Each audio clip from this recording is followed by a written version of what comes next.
Well, Josh, Yes, sir. Yes, sir. Yes, sir. Yes, sir. shall we Yes. start? I'm ready. Yeah. I'm ready. Ah. Okay. That means he's ready. Yeah. Are we starting with the mini games? Let us do it. All right. So, I think we just go back to a hood classic. NBA, you have $15 to spend budget challenge. Mm-hmm. So, obviously, 5 categories, same as last time: point guard, shooting guard, small forward, power forward, and center. I will say, I think I made it a little bit. It's not hard, but I made it like a little bit more. You have to think about it, if After that last makes time, sense. I get you. I cooked Yeah, last time. Yeah, I get you. just not as much like star power, I will say. Oh, okay. All right. That's But fair. I mean, still a good amount. Yeah, It's yeah, not yeah, like yeah. crazy. Yeah, yeah, yeah. So Yeah, I'll yeah. let you pick the position group that you want first. Ooh. And this is blind. He doesn't see it in front of him. I get to pick? Okay. So he doesn't know any of the players. But I will let him pick the position groups, what order he wants that Heck in. yeah. All right, baby. I'm gonna listen. I'm gonna change it up. Give Okay. me power forward. Power forwards. For $5, you get the greatest player of all time, Jason Tatum. For $4, Aaron Gordon.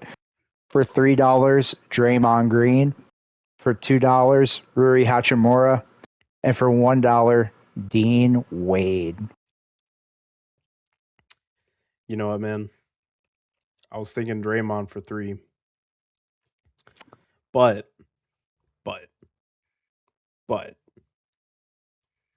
I'm not gonna lie. Give me Rui for $2. Rui for $2. Yep. All right. Let me write that down. Shout out to Austin Reeves. Small. Because Rui's better than him. Let's go. Wow. That's a little wild. Okay. Nope. You pick the next position group. I'm just going to move past that before you get hated on. It's fine. It's already happened. I We'll know. continue on. We're good. Yep. Subscribe. Let's go center. Center. For $5, you get Jokic.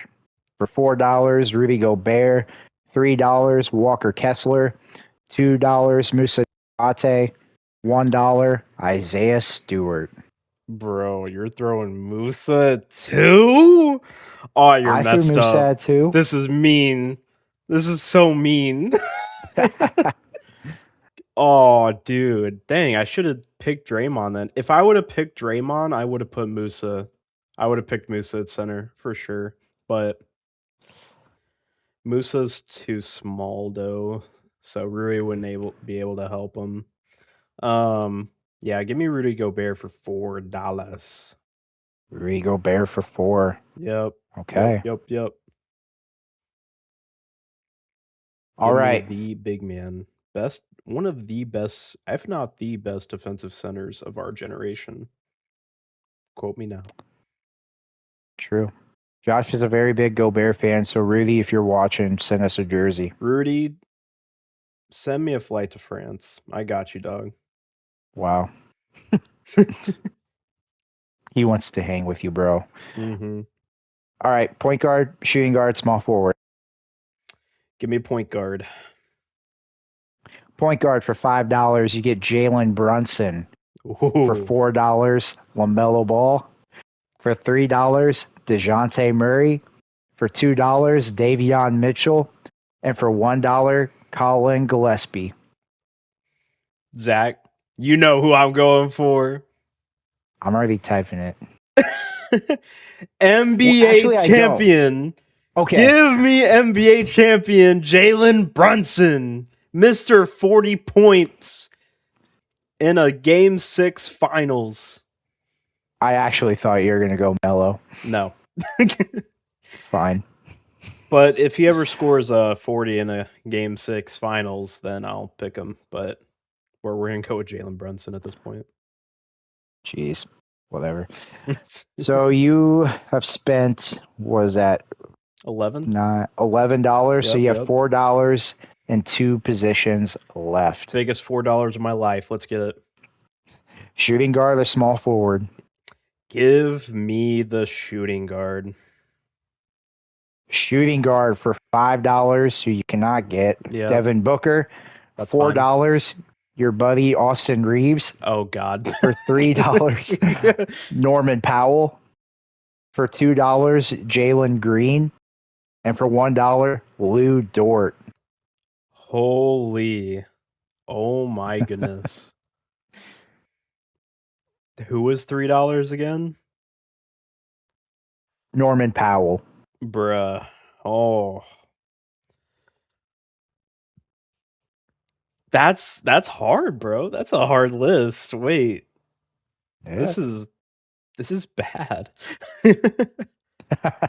They all are bad at defense except like Norman Powell. I mean, I guess he's Lou he's still a Dort little- for $1. Yeah, just no offense is my issue. I meant to say that. My bad. There's one person that can play defense. He just has no playmaking, no offense. This man, he was literally the worst net rated player on the court for the Thunder during the playoffs. So, But if you're watching Lou Dort, subscribe. We love you. Send us a jersey. yeah, I just might have to take it, dude. Just give me Norman Powell for $3. Norman Powell, $3. So you're Yeah. going to be left with the $1 option. Hopefully he For plays small lockdown defense. Is forward. it Tony Allen? It's the next best thing. Oh no. All right. So these are the players you could have had at small forward. For $5, Kevin Durant. Mhm. $4, Brandon Ingram. Okay. $3, Peyton Watson. Okay. $2, Tari Eason. For $1, you get the sharpshooter Sam Hauser. Oh, okay. So I'll read off your squad here. Point guard Jalen Brunson, shooting guard Norman Powell, small forward Sam Hauser, power forward Rui Hachimura, and Rudy Gobert as your center. How many Nice. games does this team win? They're probably like the 4th seed in the East. I was gonna Probably say, like 4th or 3rd seed. This team wins 48 games. Yeah, honestly, I don't think even so. I was thinking about maybe doing Lou Dort and then seeing who the $3 was at small forward. I don't even know if getting Lou Dort and Payne Watson. I don't even know if that duo would even change it for me personally. I don't know. Yeah. It's fine. As the coach, I'll just tell Norman Powell to play more defense for the rest of his life. Well, hey, this one was harder, so pretty That was good, It was for not knowing any players Yeah. that were listed. So if you want to play along, please do. That would be fun. But Josh, I have an NFL minigame to play with you. And Bet. this is basically, who would you rather have for the next 5 years? Quarterback edition. Okay. How So many it's gonna be- quarterbacks are you giving me? It's going to be Drake May versus blank for all of these. Oh, It's Drake May edition. Okay. Drake May edition. Oh man. Yes, sir. Holy. Okay. For the next 5 years, and you can expand or we could just go rapid fire, whatever you prefer. Would you rather have Drake May or Kyler Murray? Drake May. Drake May or Daniel Jones? Drake May. Drake May or Bryce Young? Drake May. Drake May or Tyler Shuck? Drake May. Drake May or Baker Mayfield? Drake May. Drake May or Cam Ward Ooh. for the next 5 seasons? For the next 5 seasons. Oh man.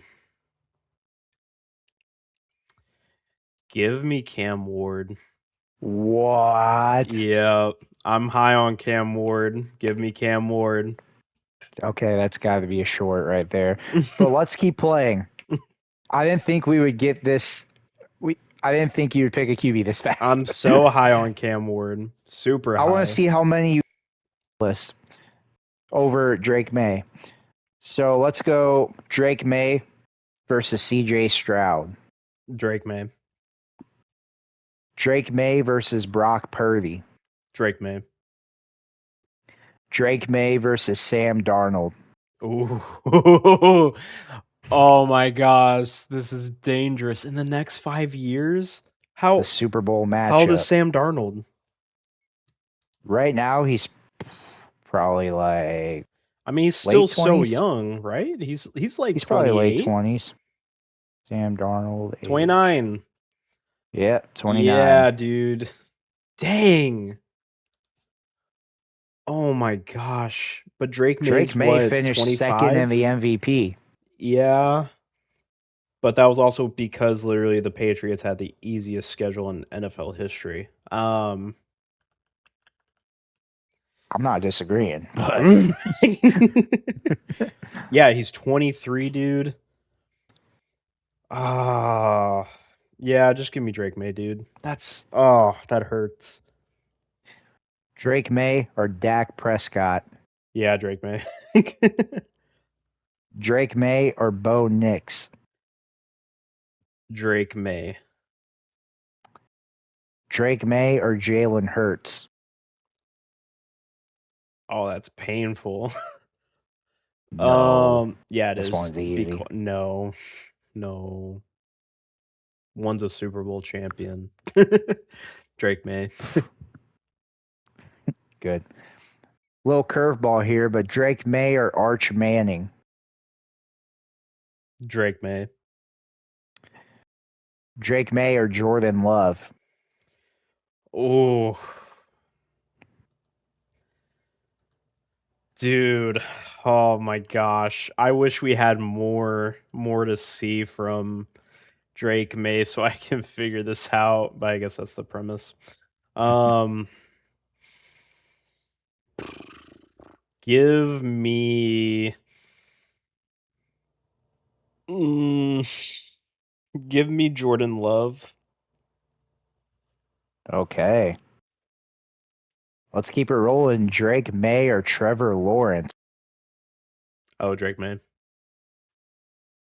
Drake May or Jaden Daniels?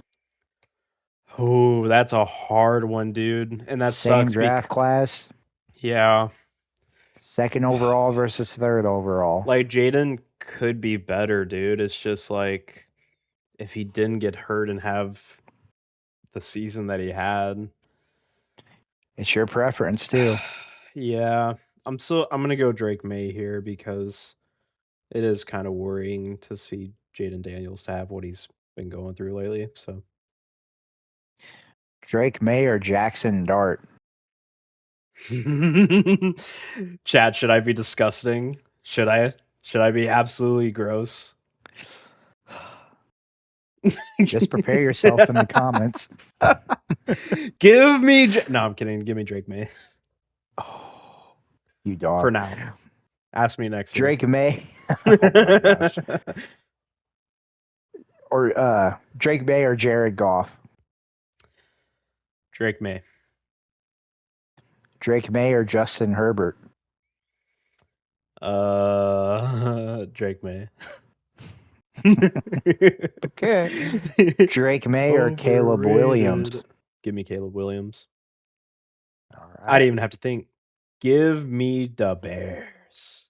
So now I'm kind of getting into the bigger dogs. Mm-hmm. Drake May or Lamar Jackson?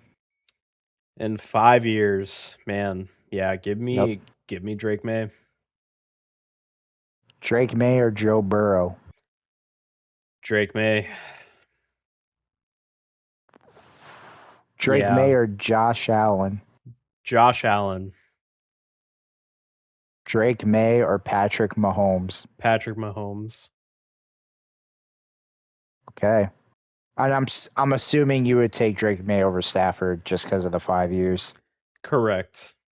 Okay. I did Literally not put the him just for only that reason sake. I'm taking Drake May over Burrow and Lamar is because of those 5 years. If it was like 2 years, I would still take them. 3 or 4 is kind of pushing it at that point. Burrow just can't stay healthy, and Lamar is starting to not be healthy as well. It's also just not the health too with Lamar. It's also the fact that his play has low key seemed a little inconsistent at times. But I don't know if that's just him or the coaching. There's been blame with coaching. Well, I mean, we'll see as time goes on, but yeah. Yeah. So Josh, there are only 5 quarterbacks that you would take over Drake May in the next 5 years. Those quarterbacks are Cam Ward, Jordan Love, Caleb Williams, Josh Allen, and Patrick Mahomes. Mm-hmm. It'll be Dang, also man. 6 once Jackson Dart blows up. Okay. Now, it would be interesting what people say about the Drake May Cam Ward take, because I think that's a pretty hot take right there. And the Joe Burrow one, too. Those are some hot takes. I'm big on Cam Ward, dude. I know people are like hating on the dude after one season. It's literally like Caleb Williams 2.0. People are hating on the dude. Literally has the worst roster around him. I believe in this dude. He makes incredible throws. I mean, I'm not worried about Cam Ward at all. I will die for Cam Ward until he shows me otherwise in the next 2 years to not believe in this man. So Bro has him in Dynasty. facts. I traded for him. That's how much I believe in him. It's not because I drafted the dude. I literally traded for the guy because I believe in him. Oh, dude, how did I forget this guy? Fernando Mendoza. Oh my goodness. I should have said him. I don't even know why I didn't. Zach. Give me Fernando. Oh, no. you Yep. didn't. Give me You Mendoza. Yep, I did it. Give me Oh, Mendoza. my gosh. Clip that. Clip that right now. Fernando Mendoza over Drake May in the next 5 years? Yep. Oh, no. Vegas is going to be booming. Boston fans are going to come after you, sir. Oh, I don't care. Without Tom Brady, their franchise is dead. So, Yo. I mean, This guy's wild. what have the Patriots done without Tom Brady? Anyone want to tell me? They went to the Super Bowl last year. And what happened? I mean, they got spanked, but they still went. Because they had the weakest schedule in NFL history? They did have the Dolphins and the Jets twice. Yeah. Yes, All right, sir. well, Aaron Glenn, thank you for your service, man. Thank you for letting Drake May get to the playoffs. Appreciate you, dog. Oh, and Mike So there McDaniel, you of have course, it. too. Good job, Tua. High fives all around. Hey, he's my GOAT. Uh-huh. Don't mess with him. Yep. So that concludes our 2 mini games. Josh would take now 6 quarterbacks over Drake May for the next 5 years. Hey, 5 years is a long time. That's all I gotta say. It is a long time. A lot So of things can happen. Imagine that was a Mendoza good. goes to jail. That would be like, yeah, an opposite day. Oh man. So anyway, let's move on. We wanted to discuss, since now there's not much going on in the NFL. OTAs are over, and now it's just kind of a dead period until training camp comes along. All So sports, dude. This is the it's time. kind of in a lull. Mm-hmm. So we kind of wanted to do a fun, fun take in a way. What NFL team that missed the playoffs last year do you believe makes the playoffs this year? Mm-hmm. Do you want to go first or should I go first? I will let you go first because I'm very interested in who you have on your mind. I feel like you already have someone that you're thinking about who you've been having on your mind for a while because you're the one who brought it up. So, Yes. Well, actually, there's probably like 4 or 5 teams even that missed the last year that I could see making it this year. But mm-hmm. there's one team that kind of sticks out to me, and it might not be who you think. And I'm going to go with the Cincinnati Bengals making the playoffs this year. Okay. I absolutely love what the Bengals did this offseason. And even Joe Burrow himself said that this is the most talented roster that he's had. And like going through some moves that they did this offseason, they completely revamped that defensive line, even losing Trey Hendrickson. Yep. So their defense was obviously the weak point of the Bengals. They're the team that, scores 35 points a week but still loses a game. And Yep. so it was obvious that they had to come into this offseason addressing the defense, building it up. And I think they did that. So starting like with their headliner, giving Dexter Lawrence for the 10th overall pick, which for some, yeah, that is a lot. That's a hefty price for a player, but you're getting the best defensive tackle in football at a position where they were very weak in. Mm-hmm. So you get Dexter Lawrence, you sign Jonathan Allen, you sign Boye Ma, you have Shamar Stewart, who was your first pick last year. In the second round of this year, you drafted Cassius Howell. Your linebacker core is young. You drafted 2 guys last year's draft. So you had Demetrius Knight. He was a second round pick. Then you had Barrett Carter, who I think was a 4th round pick. And then you have 2 nice corners. You have Dax Hill and you have DJ Turner. You signed Brian Cook. So you're shoring up the secondary as well. So that's their big focus. Your offensive line is coming together. You drafted Connor Liu in the draft this year. And obviously, if you get a healthy Joe Burrow, you got Jamar, you got T. Higgins. I like Chase Brown.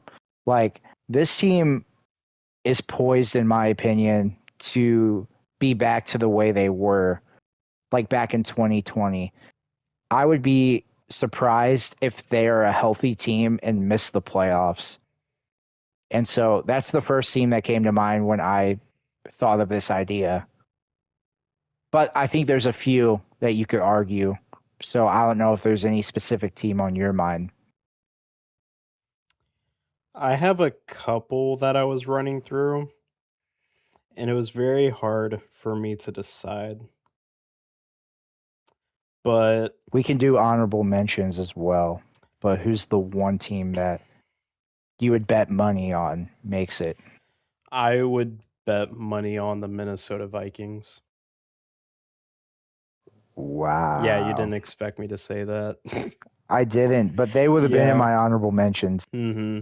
I got the Vikings just because let me see here. See, that's surprising to me just because of the Kyler stuff. Yeah. I see where your head's at, though, It's because they putting have that a talented roster. yeah. Well, because it's like Kevin O'Connell, dude. He's such a good head coach, and he's one of the best head coaches in the NFL. Sorry, there's something stuck in my throat, but pause. But It's that protein pie. dude, for real. Oh my gosh, the pumpkin, bro. Lord have mercy. He's got pumpkin in his throat. Yeah, Chat. dude. Jeez. But yeah, Kevin O'Connell, dude. Like the only reason the Vikings just weren't as good as they were before was obviously because they lost Sam Darnold. That's a big piece. But another big portion of it is like they had JJ McCarthy. They put all their bets into him for the whole season, and there were times where it's just like you never knew going into a game who the starting quarterback was going to be. You didn't know if JJ was going to be the guy, week 3, week 4, week 5. They constantly had to take him out, put him back in. Um, Last year told me everything I needed to know. I already expected JJ McCarthy to be a bust, and if anything proves it, it's last season to me. Um, by the amount of times that there was never a reason to be given to me that JJ is the guy, and I can tell Kevin O'Connell was feeling the same way because at the end of the day, like if you're a franchise quarterback or at least have the potential to be that, your coach or staff is not going to keep taking you out of like the starting lineup or just keep pulling you like that. That's just not normal. Um, and especially like moments where they're just like, he's just losing his confidence. We're gonna take him out for this game and then put him back in the next game. We're gonna get him more reps and during practice. And it's like that's just I don't know, that's just not normal. I don't like that. I understand the premise of it. You want to give your first round pick more of a chance. Um, but at the end of the day, it was a bad pick. Should have stick with Sam Darnold. Now bringing in Kyler Murray to compete with JJ is great. I mean, Kyler Murray's been to the playoffs once in his life. If he has a talented enough roster around him, and he's never had a good enough head coach like a Kevin O'Connell, I mean, nothing will shock me if they make the playoffs. If JJ McCarthy was even just decent last season, I think they could have made it. Um, but the dude couldn't even get his freaking number one wide receiver, Justin Jefferson, involved. And to me, it'll be interesting because that was kind of like the issue with Arizona when we had Kyler was Kyler just didn't use his weapons. Like he liked McBride a lot, but for some reason he just never tried to get Marvin Harrison involved a lot or Michael Wilson. Um, but I wouldn't be surprised if he's not just throwing the ball to Justin Jefferson a lot and mainly just him because I mean if I'm Kevin O'Connell, I'm literally just going to Kyler and being like, dude, let's not do what you did in Arizona. Just get you literally just need to give Justin Jefferson the ball and we will win games. And I also like how they revamped their depth too. Um, I know they made some pretty good signings. I was trying to pull up all their offseason moves that they made that were pretty prominent. I know they added another guy on the line. That I'm trying to think. I think his name is like David. I can't even say his last name, but yeah, I mean, I liked how they Uh, revamped the team a little bit. Oh, and they also have Carson Wentz on the team as well, I believe, as another backup still. he's back. Oh, and they drafted a Caleb Banks. I don't know how you feel about Caleb Banks, but I I thought he was a big reach, honestly.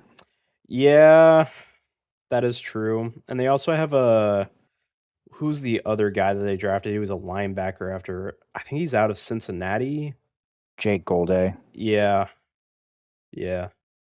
Yeah, Do you like any of their acquisitions in the draft? I know they also drafted some linemen too, and I think it was in the third round, but I'm gonna look up their draft.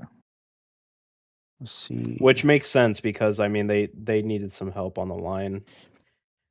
Let's see. Yeah, dude, Okay, they Caleb Banks, yep, Jake Golday, Dominique Orange, Caleb Tiernan, Jacoby Caleb Tiernan, Thomas, that's Max who I was thinking Bretson, of.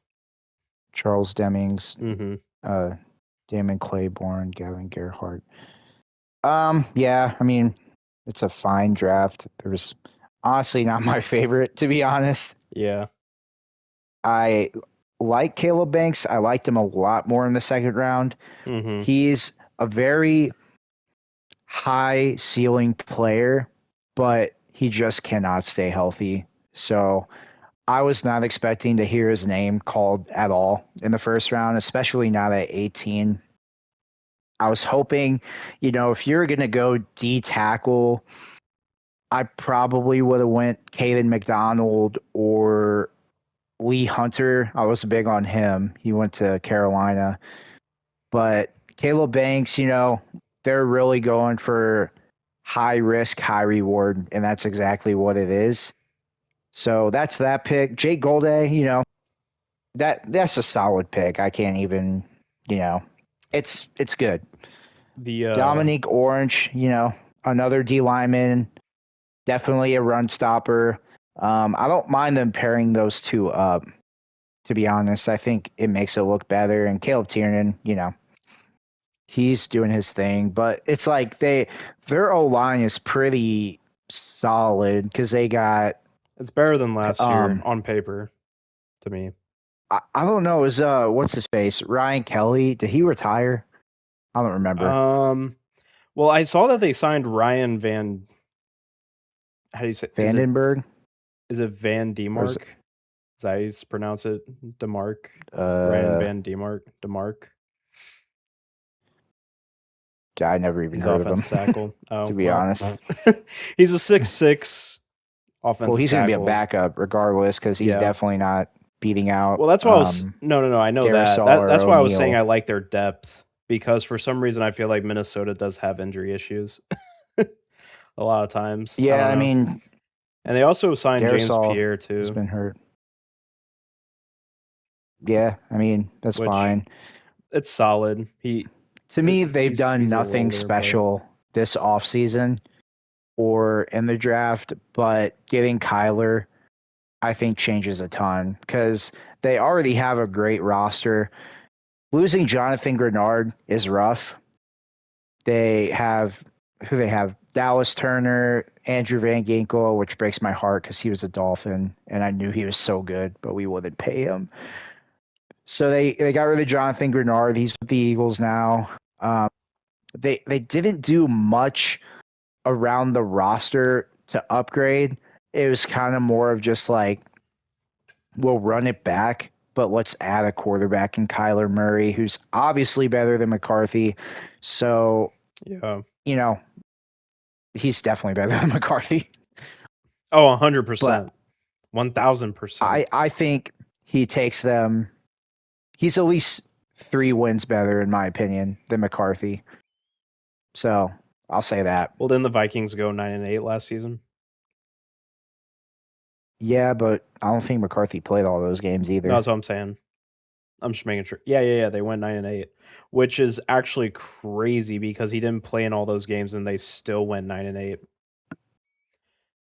And dude, I forgot they won their last 5 games, and 2 of those were against the Packers and Lions. Jeez, those were against divisional opponents. Their last 2 games, they beat 2 divisional opponents. That's crazy. Their coaching staff is elite. I mean, having Kevin O'Connell on the offensive side, Brian Flores on the defensive side of the ball. Yep. That might be the best, like, head coach coordinator combo, like play caller combo, I will say. I don't know who would be better, to be honest. I'm probably missing a team or two, but like they're definitely in the top 5. Yeah. And so you have that. You have great coaching all throughout that team, all throughout the positions. And you add a QB who's a veteran who I think will be 10 times better in Minnesota than he was in Arizona. So I love that pick. I think that's really good. Do you have any honorable mentions? Because I know I do. I think I had 2. Let's see if we have the same ones. Do you only have 2 yourself?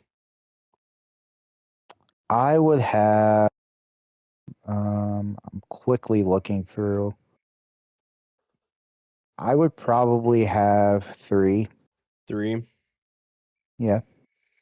Could I throw in 3 myself? If I wanted, I could add 5, but I'm not going to do that much.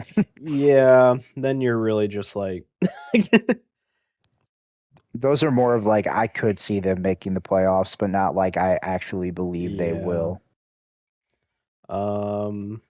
Honorable mention for me, I would say the Colts. That is not one of mine. Really? Wow. So why do you got the Colts? Because they would have made the playoffs and won their division had Daniel Jones not absolutely tear his leg. That's Yeah, really my only reason.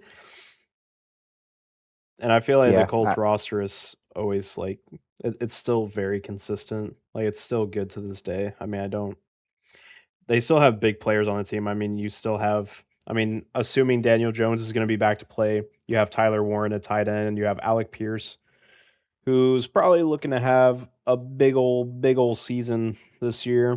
And then you still have Jonathan Taylor, on the offense. So hmm I mean, they're still going to be in play, dude. It's still the same like every year where it's like quarterback is always the issue. And I guess if you're betting on Daniel Jones to be like one hit wonder from last year, then I can see it. If he takes a step that back. is a little bit of my bet. And it's not even that I think he's gonna like go back to Giants, Daniel Jones, but I think it's more so of like teams are gonna kind of figure it out. Because even like before he got hurt, they definitely like weren't as dominant as they were in the beginning of the year. Even Yeah, when they yeah, were yeah. winning games, like you could see like okay, maybe teams are starting to figure stuff out. But Mhm. I like Daniel Jones. Like I think he's a solid QB, Yeah. which is really good compared to what he was in New York. So he definitely revitalized his career. And I hope the injury doesn't affect him too much. That's a real bummer after, yeah, having a career year to go down like that. So And the O I'm line is hoping he'll still be decent, better. dude. Yeah, they got a good old line. It's They always pump out old linemen. They Colts, I trust them maybe the most when it comes to offensive line. They figure it out. They pull guys from like the late rounds and they'll be a 8-year NFL starter. Like ever since the Andrew Luck era was over, mhm. they just figured out how to draft a lineman. So I'm never really worried about their O line. They have no guy on offense in the starting lineup that is over the age of 30. Just keep that in mind too. It's interesting. Did not know that. Yeah, Quinn it's Nelson solid. is the vet with Braden Smith. And their defense is honestly decent. I think Their defense Braden could Smith do is something. yeah. Braden Smith's on the Texans, I think. Oh, is he now? Am I looking at the wrong? Pretty sure. Oh, wait. Smith Colts. Yeah, you're Yeah, right. it was like a Whoops. 2-year, 25 mil or something like that. Yeah, yeah, yeah.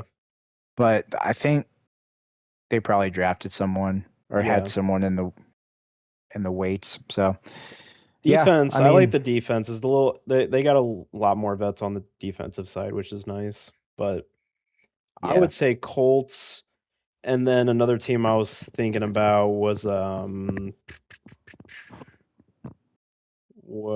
the I literally just had them. I was thinking Dolphins. about no.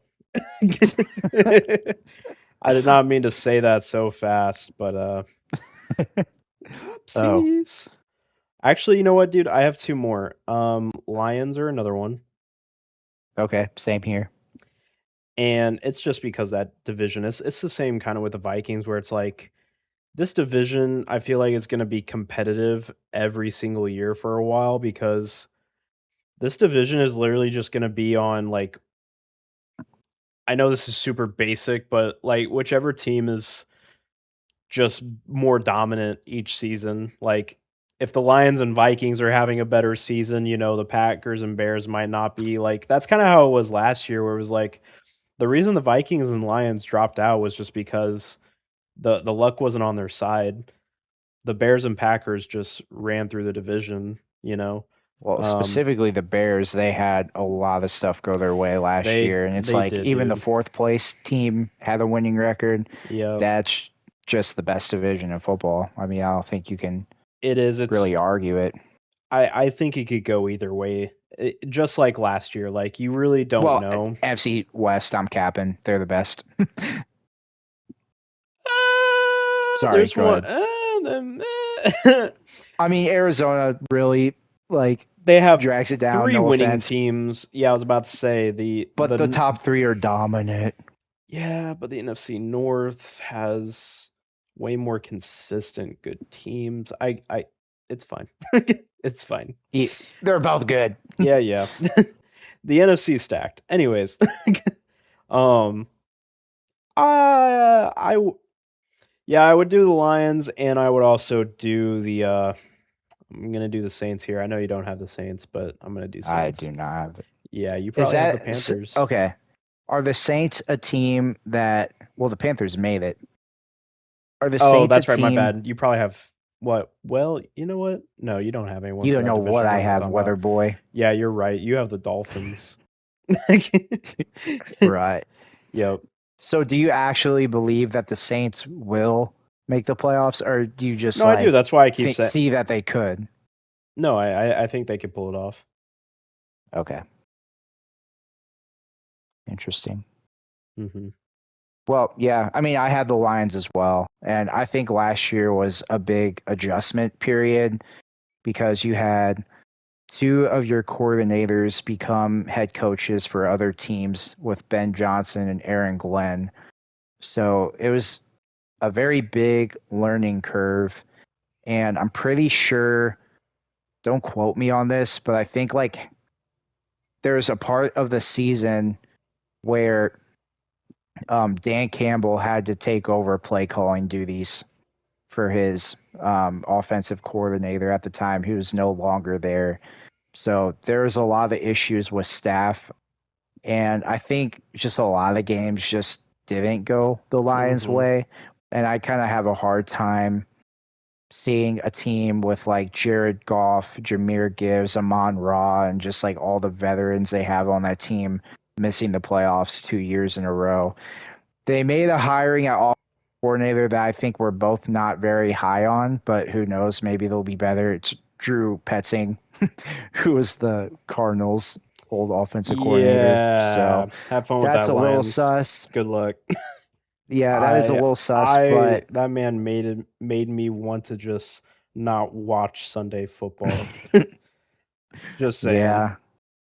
So, I mean, other than that, you know, I thought they had.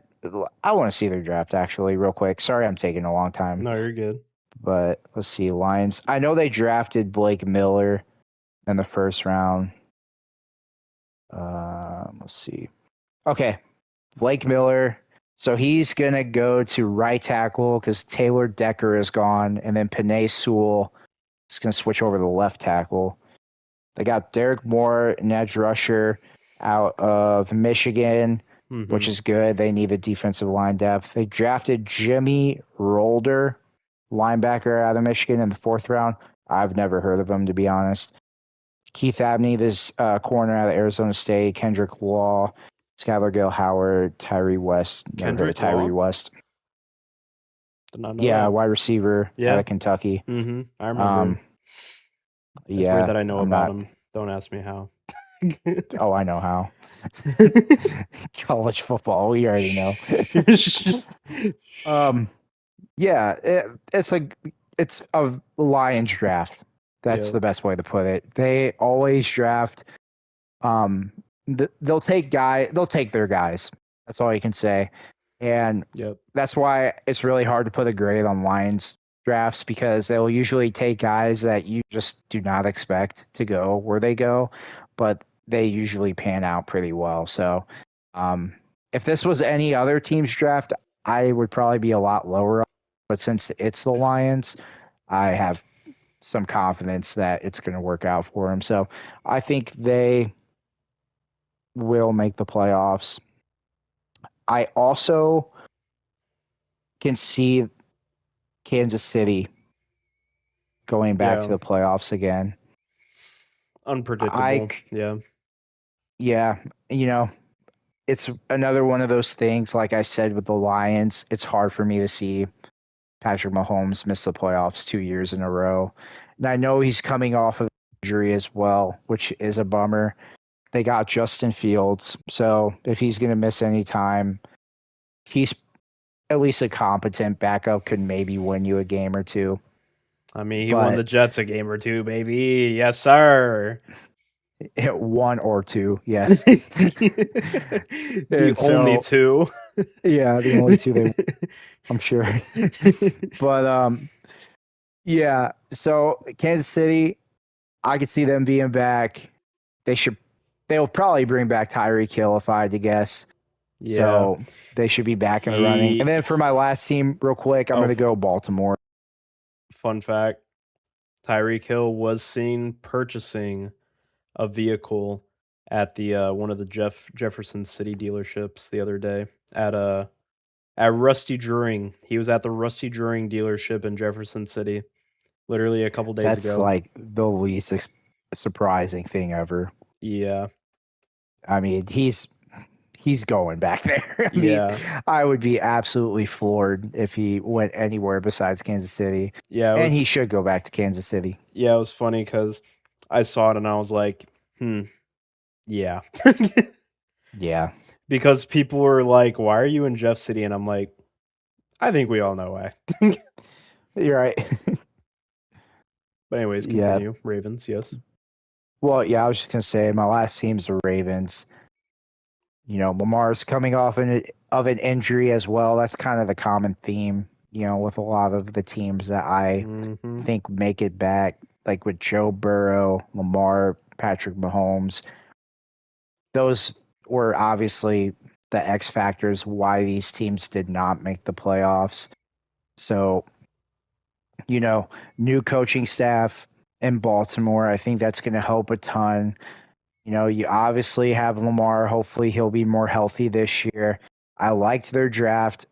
One of our boys went there, Zion Young. And they're just a good team, man. I mean, they got Trey Hendrickson as well in the offseason. Signed him to a big contract after the Crosby deal fell out. So, yeah, those are my teams. But the team that I would put the most money on would be the Bengals, and yours would be the Vikings. So, cool. That's football talk. Heck yeah. Let's go from turf to court. Just trying to say something cool. That was Aura. That was so, you have me shocked. I'm sweating. Let's go. So, Josh, should we talk about some NBA draft a little bit? Let's do it, dude. Some news that came out. Big drafts. 8 days, dude. Big drafts. 8 days. Well, less than 8 days probably now, but maybe on our next pod we should do like a mock draft. That'd be fun. That would be perfect timing because if we do a mock draft in the next couple days, it'll literally probably be like 3 days before the draft. If not, maybe down. 5 or less, yeah. I'm with it. So, well, big NBA draft news. Yeah. Sources say Darren Peterson, Mr. Kansas himself, has only visited with the Wizards and will not meet with any other teams. The Wizards own the number 1 pick in next week's draft, and he does not plan to grant any other team to have a meeting with him. AJ has met with both Wizards and Jazz, who own the 2nd pick, but it's being reported that both DP and AJ, I always butcher his name, man. Is it Dembonsa? Yeah, that sounds right. I think so. That's what I say. AJ Dembonsa. They both have belief that they will be the number 1 pick in the draft. Yeah. Well, Zach, I know you're not a big DP kind of guy, but what? I love Dr. Pepper, bro. Yeah. I mean, could be his nickname when he gets in the NBA. when he gets drafted by the Wizards. But what are your thoughts? Yeah, so it's like obviously his camp feels pretty confident that he'll go number 1 overall. Mm-hmm. So the thing is, I'm curious if this is like a last ditch effort to be the number 1 overall pick, like to tell the Wizards, hey, I want to be here. I'm not going to show up to any other, I'm not going to take any other visits. And maybe the reason why is because he strongly believes that even if he doesn't take any other visits, that he's still going top 3. So might as well show the Wizards that he's fully committed to them. That could be his reasoning, or he could actually think that's where he wants to go. But there was also the report that came up right before the podcast that he just doesn't want to go to the Jazz. So this is Ace Bailey the 2.0. second year in a row. Yeah, dude, what's the thing with like the Wizards? It's like this is like the third year in a row where players want to go to the Wizards because it's like you have Alex Sarr, you It's the have better of two evils, Ace dude. Bailey, and now you have Darren Peterson. Yep. Well, it's like Czar, Mm-hmm. the Hawks, but I guess that was more so because he wanted to be the guy. Yeah. And that was supposedly Ace Bailey's reasoning too. But like with this situation, I guess you could be the guy, but it's like they do have Trae Young and a bunch of young players and Anthony Davis, but who knows what's going to be with I him. think Darren Peterson's thought process is not to be the guy. I think he just doesn't want to be a part of the Jazz. I think people that come into the draft recently just don't want to be a part of the Jazz because out of all NBA teams, the Jazz get the worst publicity and they definitely deserve it the most because they build their team horribly. Like it's a horrible culture that if I was an NBA player, I would not want to be drafted by them because why would I want to be a part of a losing culture? Like you could say the Wizards have a losing culture, sure. But at least I can go by this fact. At least the Wizards are trying, and at least they attempted at trading and getting Trae Young and Anthony Davis. Like they at least have a vision, is what I'm saying. I don't see Utah's vision. I don't see it. Like, am I wrong to say that? Like, the picks that the Jazz have been making recently, it just doesn't make sense, and nothing tells me winning culture. And another thing that tells me that is they had Colin Sexton a year ago, and then they traded him to the Hornets, and the Hornets were so happy to have him, even though we got rid of him for Kobe White, which was a great trade. But the reason we picked up Kobe White originally was to continue the new culture shift that Charlotte was going towards. And literally, I remember when the Colin Sexton trade happened, dude, Jazz fans were like, I'm so heartbroken. Like, they were telling Hornets fans they were so happy we got him because he was literally like one of the only guys on the court that was putting his heart and soul into the game that was on the Jazz. And even Colin Sexton, dude, once he finally came to the team, he was so happy, bro, because he literally came out and pretty much said that he was not a part of a winning culture beforehand. Like there was nothing of value he felt like he could bring to the court compared to the Hornets because it's different playing as hard as he can with a Jazz team that just doesn't care because they're just tanking 24/7 and they just want to lose to get top picks and then they're going to decide to start winning. When you go to a Hornets team that's revamping and they're like, "No, we actually want to start building a winning culture." I just don't get it. This actually, I hate to bring it up, this reminds me a lot of how the Jazz operated with how the Miami Dolphins operated for a long time, because they went into tank mode, the Dolphins did, during like the tank for Tua like season. And I think it's counterintuitive because it's like you're trying to force your way to build something, and what you're actually doing is you're creating a loser mentality within your whole organization.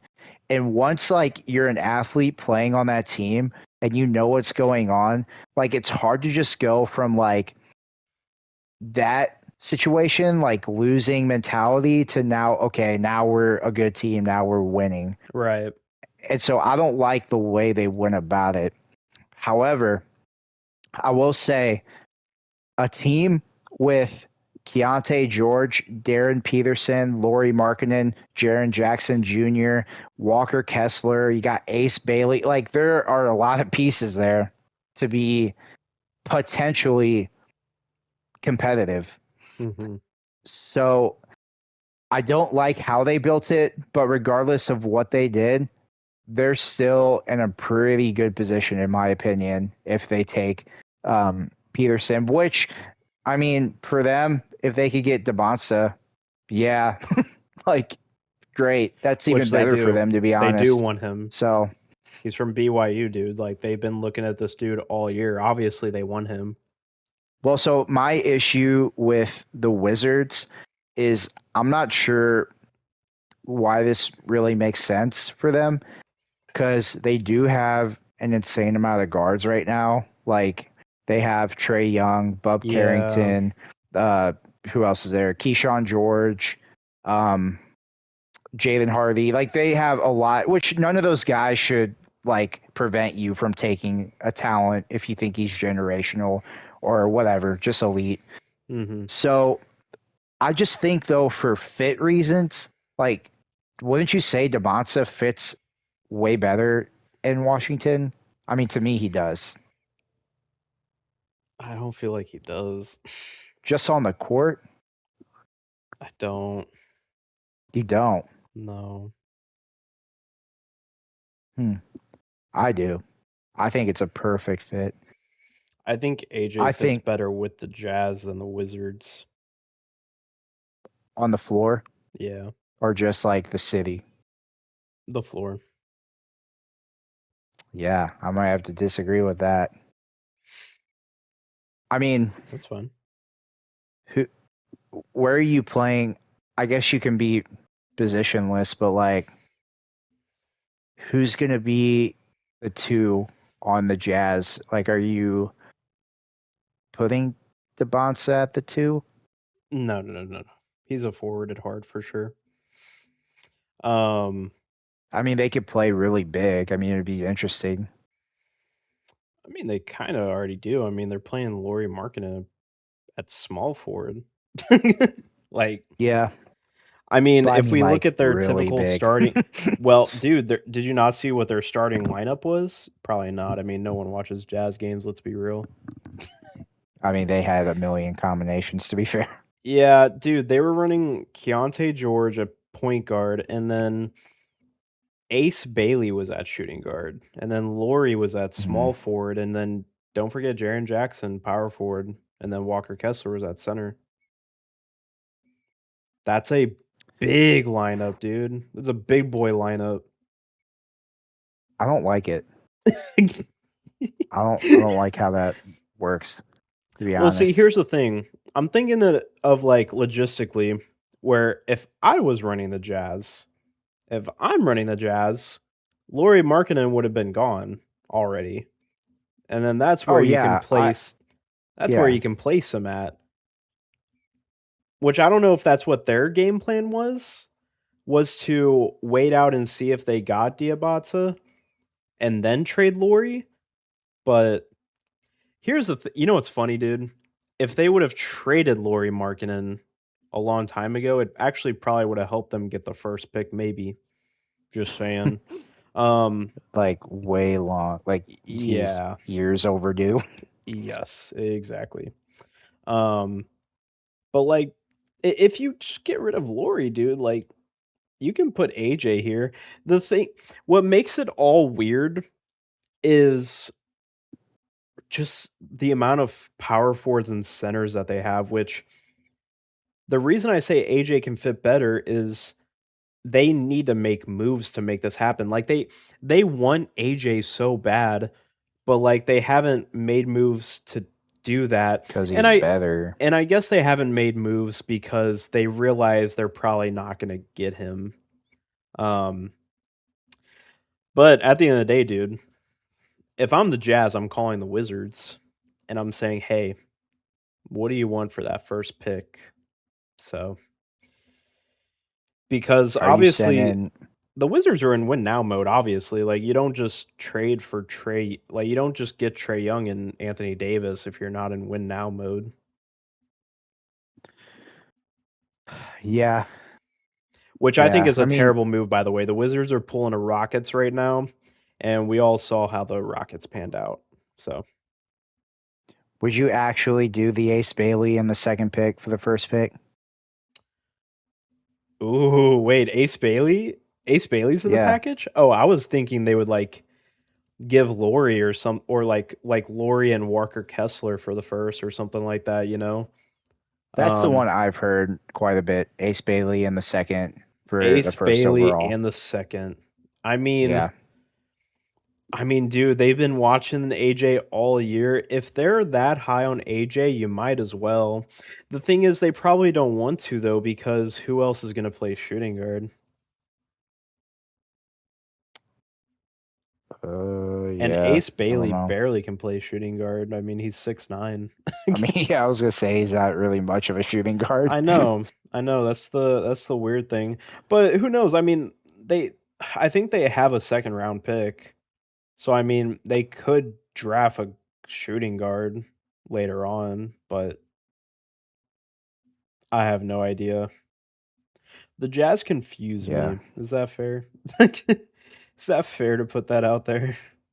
I mean, yeah, that's fair. Their So, I roster mean, is big built. I just don't. Yeah, it's weird. so why do you think Peterson would be a better fit with the Wizards than Debonsa would? I do think Darren Peterson is more of win now than AJ DeBonsa. Okay, if that's your argument, then I would agree with that, actually.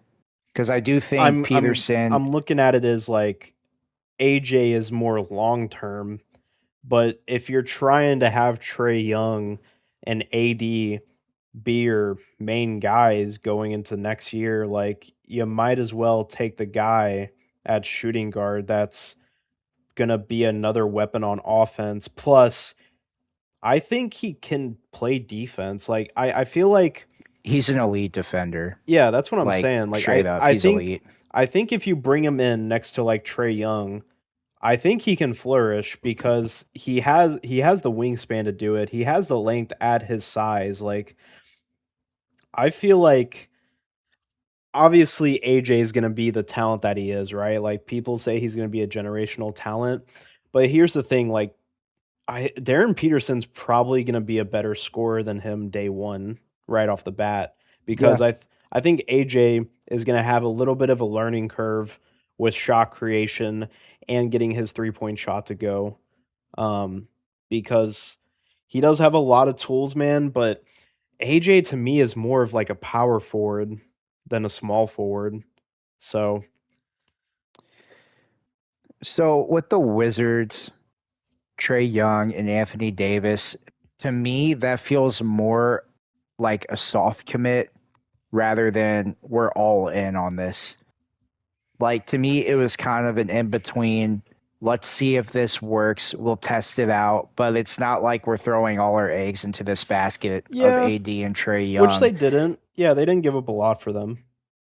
And that's why I would still go Debonsa. Because it's like, what if, like, it's obviously, it's like not even like pretty much statistically like more likely that AD is hurt than he's playing.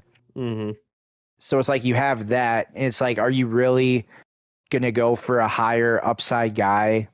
I mean, would you go for like a more day one ready guy just for Trey Young's sake? I don't know because it's like Koulibaly, he can guard. It's like throw him, and they got Trey Yeah. Johnson. I didn't even mention him either. Yeah. And that's if Like, I don't well, know. ideally, hopefully like Trey Johnson can go to get over Keyshawn George, but It's just the spacing for me. That's the only reason. That's literally it. Because Yeah, Koulibaly, he's not really that big of a shooter. And like Keyshawn he's there for George, he defense. had his moments, but he's a decent shooter. I mean, I think he shot like 38% from three. It's not bad. And I mean, they have decent depth too. It's just it'd be nice to bring in one more piece. It just kind of sucks because if they bring in AJ and AD's playing, like you're gonna have him next to AD and Alex Sarr when I think AJ's more of a power forward Yeah, for but his still, it's role, not like I'm not committing unless you're long. Like betting. this feels like a short term thing to me because ideally you would have Alex Sarr at the 5 and then the Bonsa at the 4, with Here's AD probably not being there for a long but here's time, in my my opinion. question for you. If it's short term, that means they would have to get rid of Trey Young and Anthony Davis at some point.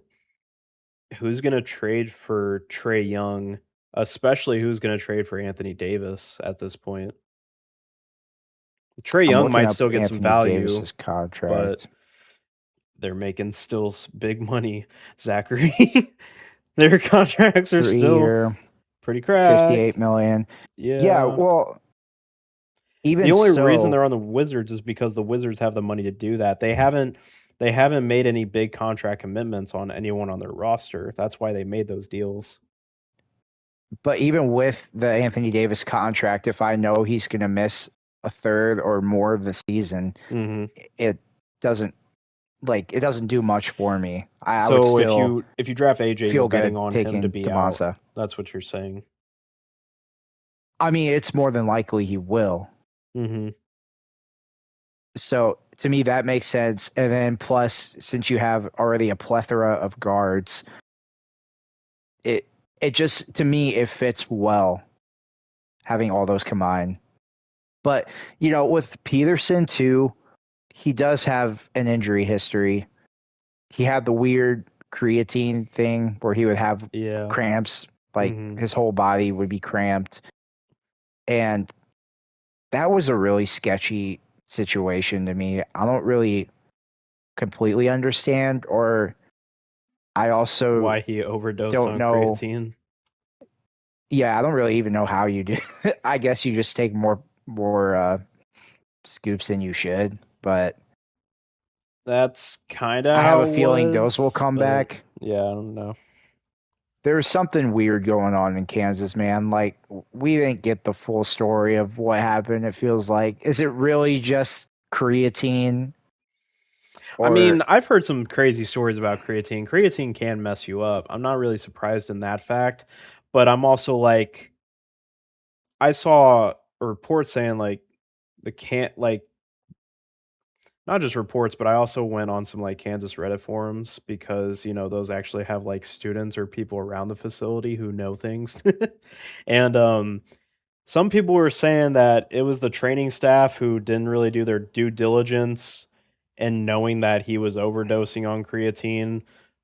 But it's also like, I don't know, man. It's kind of one of those things where it's just like, I guess, but then it's also like he probably was doing this on his own time as well. Like, as a yeah. trainer, why would I be testing my player for creatine overdose? I don't know. It's weird. These aren't like NBA trainers. Like, I know Kansas has some money in their staff, but I mean, comparing these guys to like NBA level like dietitians and trainers is I don't know. It's still a little bit different in my mind. Hopefully it's just a hydration thing because creatine is should really help with cramping, not cause cramping.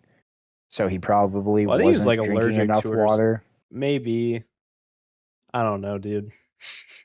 who, but who knows? he's got to figure that out because if he has cramping throughout his NBA career, that's not great. Yeah. Just blame it on So the creatine, chat. It's fine. it was the creatine. Yep. So yeah, But I mean, that's pretty much all I got on it. yeah, I mean, my last thing really is just like we're really only having this discussion because at the end of the day, even though I'm saying like the Jazz are a terrible organization right now, I mean the Wizards really just shot themselves in the foot. Like I want to make sure that's still a premise. Like I don't know why the Wizards have Trae Young and Anthony Davis on their team. I understand why they did the trades for him. But it literally just gave me Rockets PTSD with them getting KD. Like I just don't understand the premise of building this young team and then you bring in guys like Kevin Durant or Trae Young or Anthony Davis and then you find out later this was a bad idea because literally the players we have on our team are not who we thought they were, i.e. um, Jalen Green, Şengün, like the guys that were on the Rockets, like they were all imposters. You found out. Yeah. So, and the Wizards literally kind of look like they're projected to have that same situation. And the only reason I'm also saying that is because there's a guy in Portland that used to be on that team and he's killing it. Yeah. I think we all Yeah, know who that's I'm talking true. about, Mr. Denny. Denny. You ever heard of him? I think y'all have heard of him after this season. Yeah. It's crazy what happens when you pull one guy and you put him on a different team and you're like, "Hey man, we're going to give you the keys to the team unlike your last team." And the dude flourishes. And that's the thing. When you have a Trae Young and an Anthony Davis and then other guys that you think can be very competent to this team, it doesn't flesh out the guys who have the potential to be better. Yeah. Or at least find out. Yeah, that's true. I think it's a little bit different than the Rocket situation, though, because, you know, they were already a playoff team, and, you know, their logic is we just need, like, a true number one. And so let's give Kevin Durant a go and hope he is that guy, which obviously did not work in their favor. But the Wizards, it seems it's almost half in, half out. They have Which the I young feel like pieces, is but now it's worse. they're like, let's strike now on these two out of all people. Yeah. I don't And know, so dude. to me, it was their logic of just like no one wants to come to Washington, so let's buy really low on two stars that are at their lowest value and just hope they somewhat get back to where they were and just cross our fingers and hope for the best. There's a reason no one wants to come to Washington, though. Yeah. Just like Charlotte, there was a Well, reason. Alex R did and Ace Bailey did. Alex Sarr was ahead of the curve. He saw the future of Trae Young not being in Atlanta anymore. But they teamed up anyways, didn't they? In the long run. But do you think if he knew that, then he would want to go to Atlanta? Like how good they are So, now? like, if he knew that Trae Young was going to be gone, wouldn't he want to go to Atlanta in hopes that he could be the number one guy? Because, you know, I know they have like Jalen Johnson, but Maybe he knew about Jalen Johnson was gonna pop off. I don't still, know. I wish I could ask him that, but I can't because he doesn't know who I am. Alex R, if you're listening to the pod, just leave a quick I don't comment know and what his send us a thought jersey. process was. We'll maybe interview him in 2 years from And now. honestly, dude, maybe he just didn't want to say it. Maybe he just didn't want to live in Atlanta. Maybe he just doesn't like Atlanta. Atlanta traffic's rough, so I Yeah, would exactly. not blame him. And the crime and the traffic, crime. dude. Yep, all of it But they got our boy Zachary Risache, with cornrows. the goat. Cornrow Risa. He has cornrows now. Joining in that Atlanta lifestyle, you love to see it. Good for him. Mm-hmm. Well, Whole Josh, 12 you man. want to talk about the finals a little bit? Yeah, dude. I think this is our biggest topic of the day. Also, I guess our final topic of the day too. Final topic about the finals. I couldn't have written it better. I could. I think you know what my thoughts are. So Go ahead. I'm gonna let you. Oh, really? I was gonna let I you can cook. go. I was I gonna can let. cook. Okay, go ahead. Go cook. Go crazy. This whole thing was rigged, okay? There is no way Victor Wembanyama loses to a cat. Like, the zestiest player in the league Bro. absolutely did work on the alien, which is so unrealistic because in 2K, Wemby's destroying cat every single time. And what was up with De'Aaron Fox? What was he doing? Why was he there? He should have deserved 0 minutes. I could have went out there and did a lot worse, but the point Zach, still timeout. remains Timeout real he quick. should not have been there. On timeout Okay. real quick. I just saw a report today that the Spurs are still committed to De'Aaron Fox. Continue. Why? As their franchise guard. Why? Yo. Dylan Harper, if Oh you're my- listening, you can Take this you man's can rage job, in the please. comments. Like, this is ridiculous.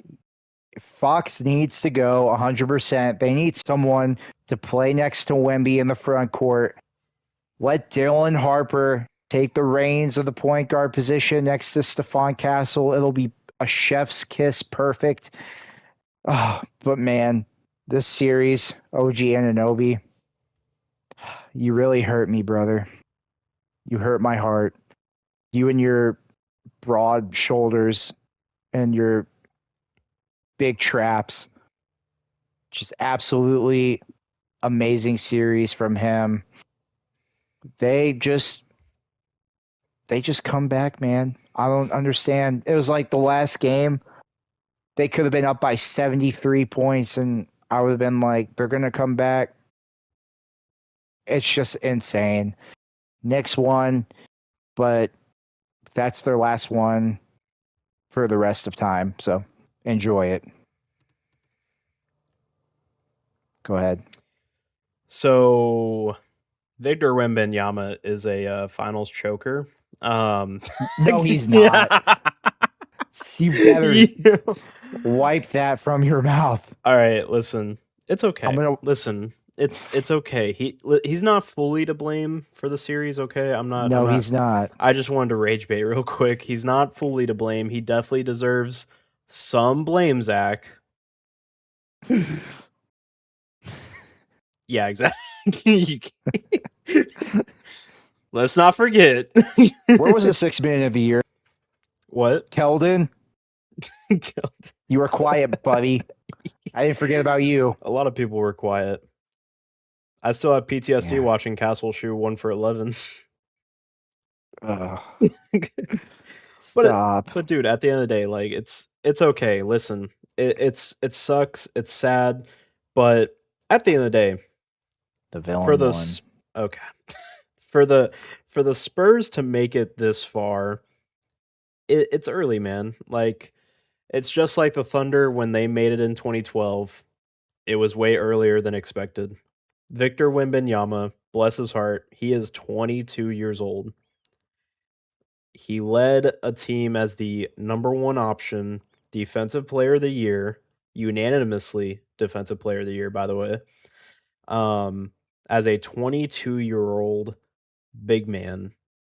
So there's a lot of good takeaways here, dude. Like I know it sucks that the Spurs lost, and we were really hoping to see Victor win his first chip already at the age of 22 to keep pushing our propaganda. I mean, honestly, if the Spurs would have won, propaganda? I would have been cool with it. Like, I mean, I would have started. I mean, I've already started the propaganda. Like I said, this dude has the potential to be the best player in NBA history, without a doubt. He already is.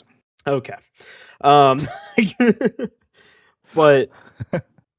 But you know, you gotta lose, man. And it's the same in like LeBron talk where it's like I'm more happy that LeBron made it to like 10 finals than only like 4, you know? Like if LeBron would have only been to 4 finals and won 4, I don't find that as impressive as him going to like 10 and winning 4, okay? Like I understand he's lost more than one more, but half of his career is known for him being in the finals and going against teams that are better than his. So, um and for Victor, man, I'm not going to hold this much against him. Like at the end of the day, I honestly, Zach, I had a question for you. Do you think in the future this will affect Wemby's legacy? It shouldn't. Do you It should but only be a positive, in my opinion. Okay. But do you think in the future people will hold it over him? I don't know what they would Like hold media, over do you him think they're though. going to be Just weird? losing it. Yeah, losing it, and he was low key choking a couple times, but Yeah, I mean the turnover he and then kind the of had two his missed LeBron free moment, is throws. what I'm What was saying. that It's like? Game 3 or game 4? I forgot when it was. on Castle. Believe that was game Yeah, 4. like when Castle turned around, he It was threw the either game pass. 3 or Like game yeah, 4, but I think it was game 4. and then was it game 2 where he missed the game-winning shot? Yeah. Mhm.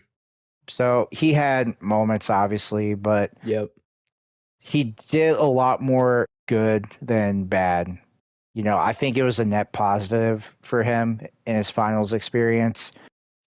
But I don't actually. I don't think they're gonna hold it against him. I think the media will in the future. I don't think it depends. Like They're petty, bro. it depends. Like I don't know I what you think they mean though. will. Like I think they'll hold the series against him. Like if he ever gets to the point where they're talking about him in greatest of all time talks, like I feel like this is gonna be brought up. it'll Like probably depending be on brought up, like but I don't think like it depending on should. what teams he versus in the future, like there will be someone that's like, let's say this is like his one loss, but he won like 2 or 3 more championships. Like depending what stats they bring up, they could be like, well, Victor has never been a team as close to the New York Knicks, Oh this my year. goodness. You know what you get what I'm Yeah, I saying know what now? you mean. Okay. Like competition, um, which to be honest, like the Spurs realized what they were getting into because like shout out to the Spurs organization for like already seeing the future because they were like, yo, if the Spurs actually have the chance, if we have the chance of making the finals, we need to make sure we have somewhat of veteran leadership, in which De'Aaron Fox was supposed to be that. And it was an absolute disaster. I'm still wondering to this day why they didn't just get Trey Young over De'Aaron Fox. Because for literally all of De'Aaron Fox's career, he has never been a winner ever. He's had one good winning season with the Kings. They made the playoffs and he absolutely pooped the bed. Um, Darren Fox has never shown any reason to me that he's a playoff riser more than a guy that just holds your team back in big He played moments. good in the Warriors, and what was that 22? That was their championship run, right? The Or am I Warriors thinking of a different championship year? run? Yeah, I'm pretty sure he had a good series against the Warriors at some point. Did he? I thought he had at least like a Um, game or two that he was okay. dear, I don't know. Keep talking. I'm gonna look it up. I already looked it up. Oh, In 38 minutes of play, he averaged about 27 a game. So 27, 8 and 5, 2 steals a game. Average 4 TOs and 4 fouls though. So I mean, what year is this? um 22, 23. I don't know. I just remember him cooking, and I even remember Draymond in like a post game interview was like that I just gained a lot of respect for De'Aaron Fox after his playoff performance. Mm-hmm. Like I didn't know he was a guy, and this was younger De'Aaron Fox too. So, Yeah. but that's the only thing I can recall Yeah.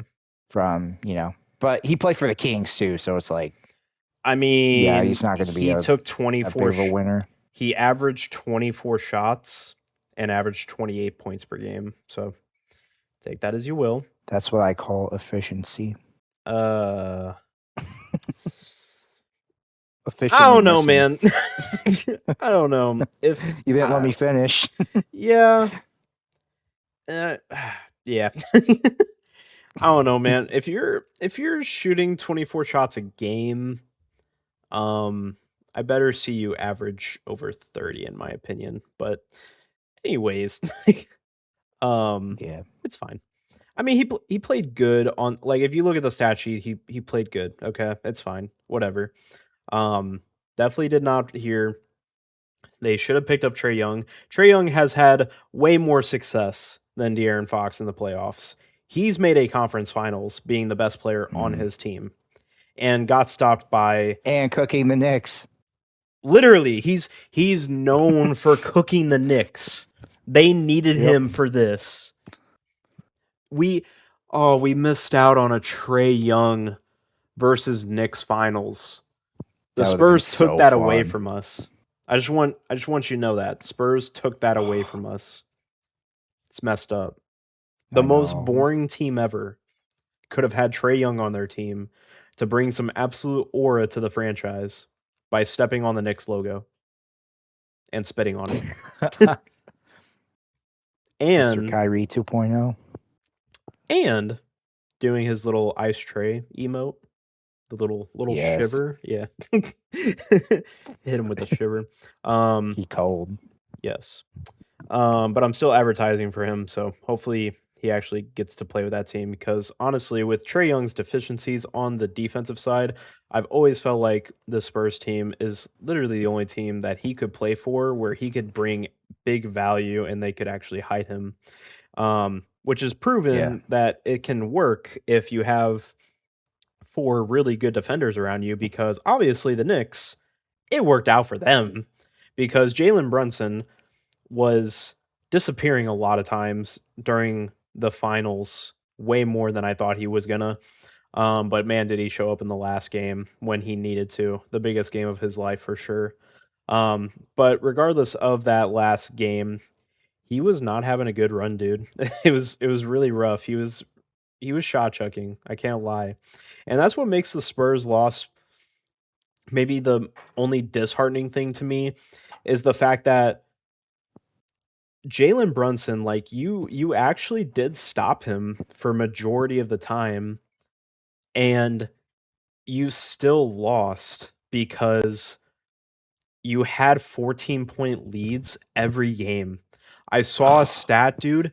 The Spurs were up every single game they played. There was never a game where the Spurs were not up.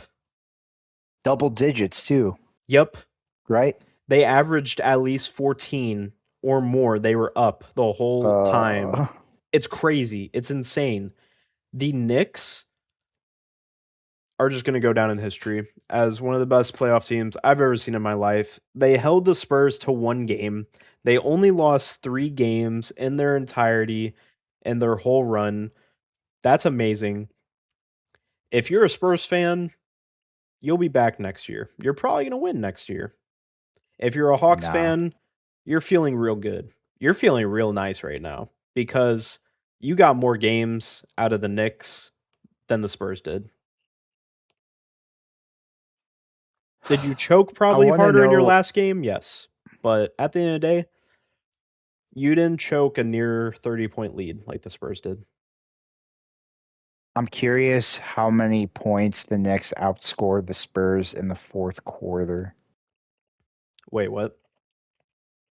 Like how many points in the series that how many points that the Knicks outscored the Spurs more in the fourth quarter? Like in the whole series? Yeah, Hmm. I'm gonna look it up because it's got to be a crazy amount. I mean, I could The do some fourth. quick math, but I feel like AI would tell me, right? I hope so. During their championship run, the Knicks outscored the Spurs by a total of 16 points in the fourth quarters across 5 games. Oh, I thought it'd be way more. You thought it'd It's be got to way be way more? more than 16. That's all collective. Like, that's the average. Oh, Yeah. no, I meant like the total. Oh, total? Yeah.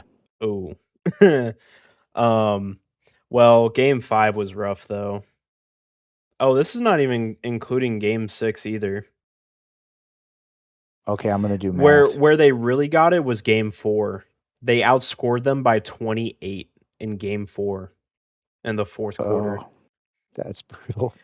So I can tell you right now what the first 5 are. So Knicks plus 10. Here, I got my calculator out. 10. Um Spurs got plus 2, plus 4 in game 3, so that's plus 4. And then Knicks Wait, got them with a plus 28 +4 for the Spurs game too. game 3. Game 2 was plus Well, 2 for the Spurs, and then game 3 was plus 4 for the Spurs. The Spurs actually won okay. both fourth Wow. quarters in game 2 and game 3, Okay, so game which makes 4. sense because game 3 they won. That was the one game that they won. So that was the highest fourth Yeah. quarter that they had against the Knicks. Which shows how choking game 2 was because the Spurs literally won the fourth quarter, but they still somehow didn't close it. So wait, that was definitely the game that Wemby threw the ball at Castle. It had to be. It had to be game 2, right? I Yeah. thought that was game. No, it I was thought that game was game 2. 4. It had to be. It had to be game 2 because Oh yeah, game yeah. 4 was You're right. You're Fox right. taking the freaking dunker layup or whatever he was trying to do on OG. Oh, that freaking Yeah. dummy. Yeah.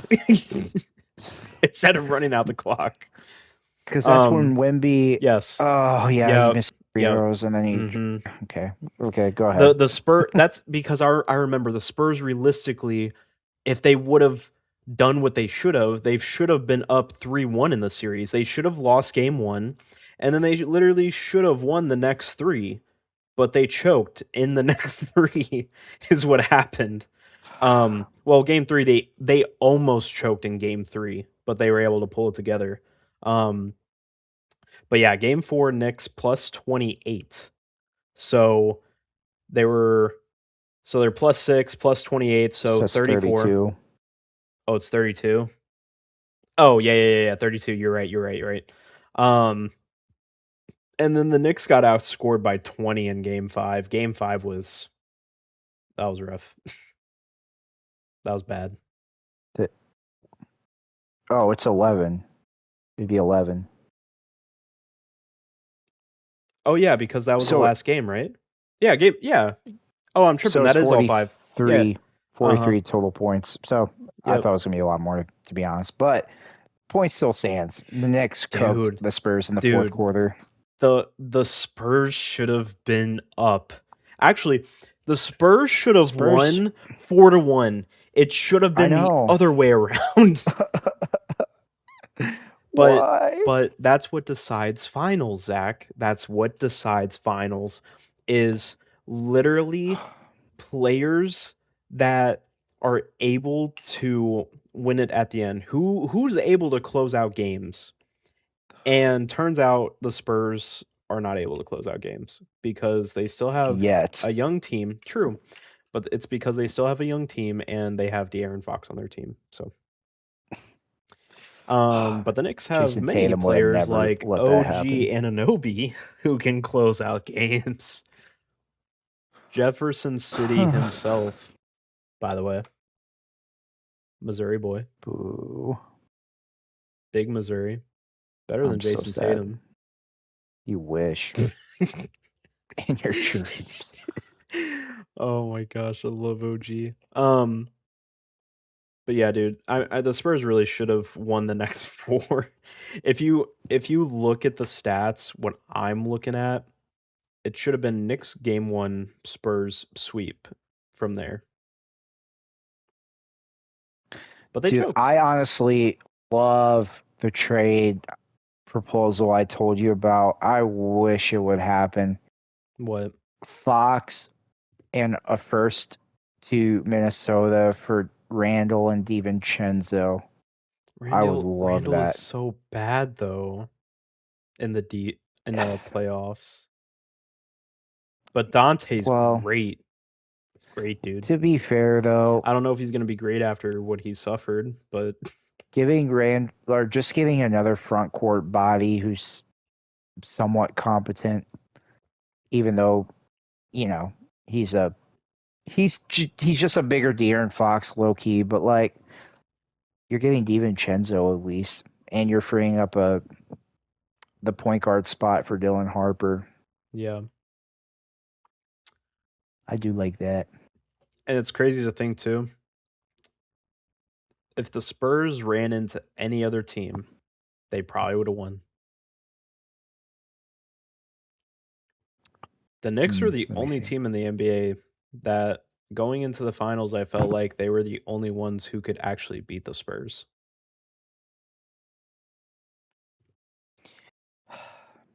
Yeah. And we saw why. I told you, dude. Cat was on a tear. They still had Mitchell Robinson as a backup. Try to tell you, man. They have so many switchable defenders, dude. I know. And with it being the Spurs' first finals, which it was the Knicks' first finals as well, but this Knicks team, all these players have been in the playoffs many, many times. The Spurs, not as much. When you're versing a defense like that, it gets a little crowded, gets a little worrisome. Moving forward though, I really do hope Victor Wembanyama pulls it together more. Like I need him to walk up to Mitch Johnson and be like, "Just give me the ball. Just give me the ball. Stop giving De'Aaron Fox the ball. Just give me the ball." He needs to be more decisive too when he does have the ball. That's Yeah, another. but that's the thing, dude. He's 22. He hasn't reached his full on peak where you see guys like I hate I'm going to say this, but like Jason Tatum, the reason he's so Oh, effective is because over time he's grown to be a really great playmaker at his position. So even when you have guys like Payne Pritchard and Derek you're gonna White who make me bring the cry. ball up, they give Tatum the ball, and Tatum is able to do his, the job for them because at times he looks like an even better playmaker than anyone on his team. That was the But that's what nicest makes thing you you ever such said. but that's what makes you a superstar player in this league nowadays. If you can't play make in this league, then you're not going to be able to win a championship. Like it's just not possible. And for Wemby to be, which some people are already saying he's the best player in the NBA, which he might be honestly. The one thing Oh, that's he really is. keeping him from being the most dominant and being unanimous is his playmaking. And the day that he figures it out on the playmaking side, I don't even know what we're gonna do. I don't. Yeah. I mean, that's literally what he's missing. And also the shot too. Like his shot is gonna also keep coming as time goes on. Once it comes to a time when he's hitting KD shots in the finals, like Warriors KD, where he's able to just shoot over whoever he wants and makes the shot.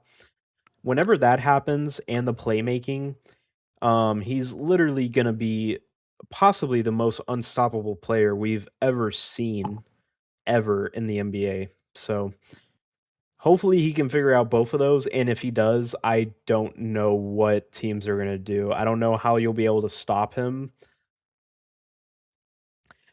Victor's literally going to change defenses once he figures those two things out. Is there Teams are any going to start blitzing center? him.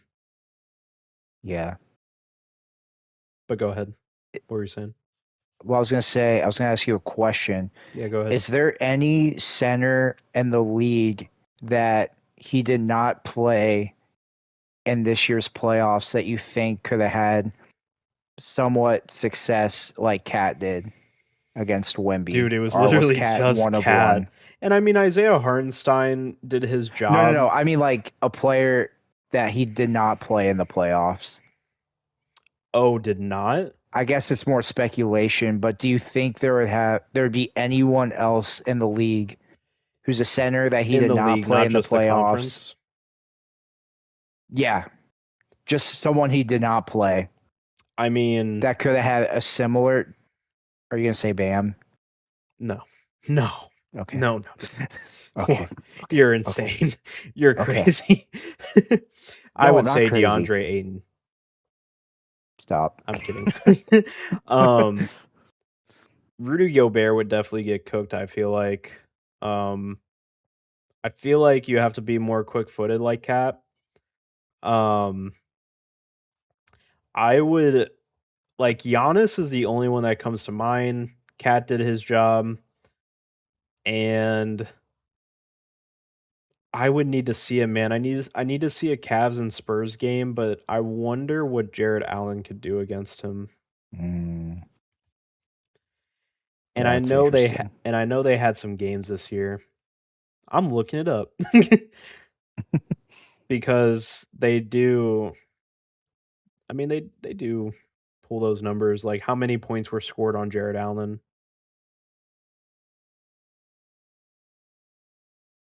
How does Wemby do against Mr. Jared Allen? Because like that's the only other guy I can really think of, because it's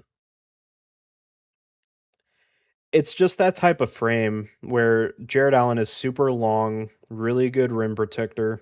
Like, he's going to get in your face. And the crazy part is, the reason there's so many, like, not so many guys I can think of is because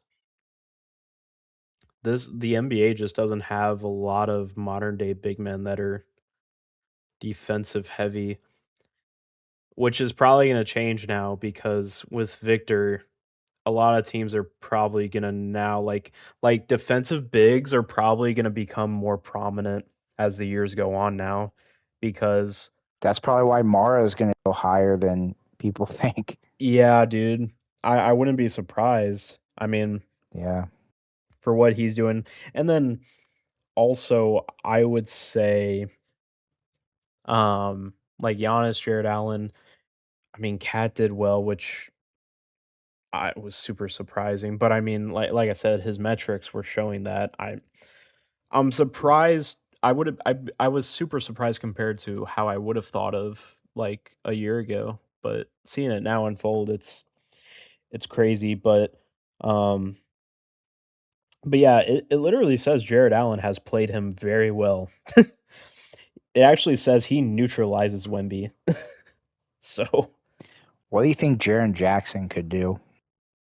oh dude, he would get fouled. He'd foul out easily. Think so? Yes. I mean, he'd Jared be Allen very has a physical fouling with him. problem. Well, yeah, of course he would, but Well, to be fair, so did Cat. yeah. But like Jared Jackson's known for fouling too much. He has a fouling Yeah. problem. But that's because of he has long wingspan, but Jaren Jackson he's still a little short. And I think that's why he fouls a lot, is because he's more on the shorter side for forwards and big men, but he has really lengthy arms. So he just isn't really good at judging where he's smacking. Mhm. But dude, Jared Allen's stats against Wemby, he averages 28 and 14 against Wemby. Oof. Yeah, it says AI says Jared Allen just like absolutely is super effective against Victor on both sides of the court. offense and defensively, he's a bully.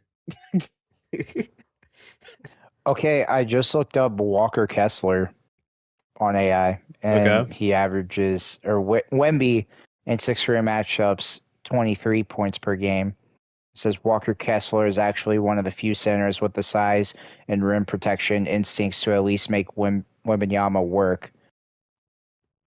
Yeah, because that's So really that would what be you need. interesting. And you're kind of hoping Chet Holmgren would be that. Because if Chet Holmgren was that, the Thunder would have won. I know. Also, Wemby hates Chet, so that'll never happen. I'm just saying though, like if Chet was actually able to be who he's supposed to be, he's literally one of You the would best think rim he's got the protectors. perfect body for it. Yeah, I know. Him and Wemby were the 2 rookie of the years. They Yeah. were both running for defensive player of the year. The literally like the year before this year. And I think this year too. But Dude, no. I can't wait for Giannis to be in Boston and to lock up Wemby in the finals next year. He might You're not still even holding that average high. 10 points. It's crazy. Oh, and fun What? fact, it says Nikola Jokic cooks Wemby pretty normally. What? Yeah. Said no one ever. Turns out Anthony Davis also guards Wemby very well. Ooh, yeah, I can see Yeah. that. That's crazy. Jokic has I need to posted see the a few most more points against matchups, Victor. though. Jokic averages 38 against Victor. What? Yup. 38, chat. How? I just learned. Jokic averages 38, 11, and 9. You know, low key, I could see that. Oh Like, my god. because Gobert Yo. is like the perfect counter for Jokic, but Yeah. just with Wemby's body, it's just Mhm. completely different. You that makes probably would never guess who 2 and 3. Honestly, a lot of these guys you wouldn't be able to guess. I wanna try. All right, who's 2? This is a guy who It- plays Wemby. Most of these are Western Conference guys. So just And scoring against Wemby yes. specifically, Mm-hmm. are they? Does it matter what position? No. Okay, no position. Yeah. Unless you want me to go straight center. I can go straight center if you want. No, It's not a no, lot. this is fine.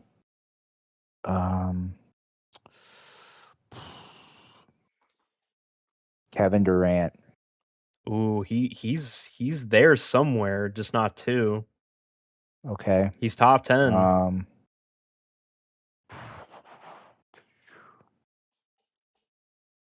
I'll give you a hint. It's a guard. Anthony Edwards. Yep. Anthony Edwards Okay. averages 28. Wow. That's a gap, bro. Jokic 38. Ant 28. Just keep that in mind. Yeah. Oh wait. Oh whoa. Let me. You know what?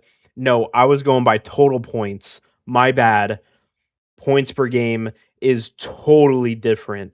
My bad. Oh. Reset. We're going back. Jokic, it's still 38. This guy is still a guard and is in the Western Conference. Is it Shea? No, but he is third Oh. in total points. Wait, this past year? In general, this is all time against Wemby. Oh. Jokic Luka? all time against Wemby averages 38. No. Luka's up there. It's a but not guard? too. It is a guard. Ooh, who am I missing? It is it is- Steph? Yes, sir. Steph averages Okay. 36. Well, that's fair. I mean, limitless range, quick trigger. Yeah, I could see it. He averages I could see. 52% from the field and 43 from 3. So I mean, checks he out. gets that thing out. The third will blow your mind. The third person I still will want to guess. Okay. All right. It will blow your mind. I don't even know if you'll be able to guess it without me giving you hints. Oh man. Okay. They are in the Eastern Conference. East. I'm just gonna pull. Let's go with. I'll never guess it. Tyler Hero. I No, would never say that would Tyler be Hero. great. Yeah, I was about to say that's crazy. Okay, maybe not never say it, but like, Scotty Barnes. no. It's funny because he's a guard in the Eastern Conference, and it's kind of funny because he's the LaMelo? third best scorer against Wemby. No, he's the third best Okay. scorer against Wemby, and they had a chance to get him. They had a chance to get him. Yep. But they chose Hornets? Fox. Oh. Oh, Trey Young. Okay. Trae Young is third. He I thought you were saying averages like in the draft. Like no, Trae Young averages 34 against Wemby. how the heck? I guess it's just those like His stats are long crazy. range shooters that get the Yeah, ball out quick. Trae Young 34 and 14 against Wemby. 14 assists, 34 and 14. Put it in the bank and 2 steals. Wow. Trae Young's like that against Wemby. And yet they Well, he decided not comes to up get to him. his knees. Now the next So when the two ball bounces, he just catches it. Now the next two, you know these guys. These are top Okay. players in the league. It makes sense. Okay, The Jason next Tatum, guy is very familiar. Jaylen Brown. No. Neither. Oh. They're not even on the list. They must have never played them. Okay. Luca. Ooh, you're close. I will tell you, Luca is 6th. LeBron. Giannis. Giannis is 5. 5. Giannis averages 32, 12, and 6. Who am I not naming? So another reason for the Shea? Thunder to get Giannis. Shea is 8. Okay. Fun Donovan Mitchell. No. Fun fact, Anthony Davis is 7. What the heck? Offense and defense, baby. Devin Booker. Nope. Kawhi. It is a guard from the East. Is it just Brunson? Yep. Oh. I was gonna pull Tyrese Maxey. Nope. Jalen Brunson is the man on a mission. Like him. Don't like him, Josh. He also has the 3rd best plus minus against Wemby. Following behind Jaren Jackson and Fred VanVleet. Wait. The third is that just when they're both on the plus court? minus, yeah. Okay. It's funny. That's an interesting stat. I will tell you in the points per game section, the one that I found very interesting, the two, Kawhi is 11th and 13th is Laurie. Laurie averages 24 against Wemby. What the heck? Yeah. Laurie actually Dang. shoots really good against Wemby. He shoots like 53 from the field and 49 from 3. Now look up how many points Draymond averages against Wemby. Draymond?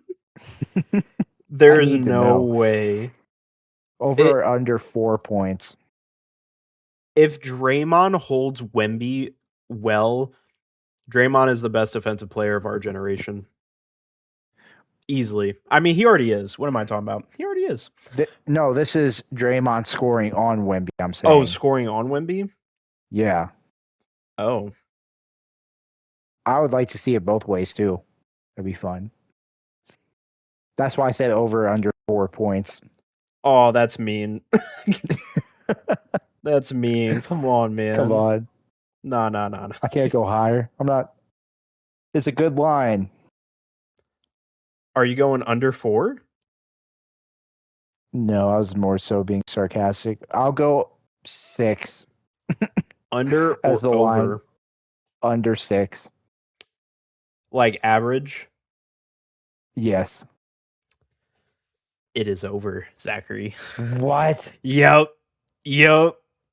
Yup. What is it? It's 10. No way. Get played. They're wrong. I don't care. It's gone worse as time has gone on, actually. Wait. Actually, it's gone better as time has gone on. I don't believe it. I mean, he did. Dude, there was one game in 2024. He scored 21, 11, and 6 and had 6 steals and 1 block. Bless his heart. Fake. Okay. Fake stats. Yeah, you're right. Okay, now do it the other way around. What does Wemby do on Draymond? Yeah. Wemby stats on Draymond. Probably a cool 26.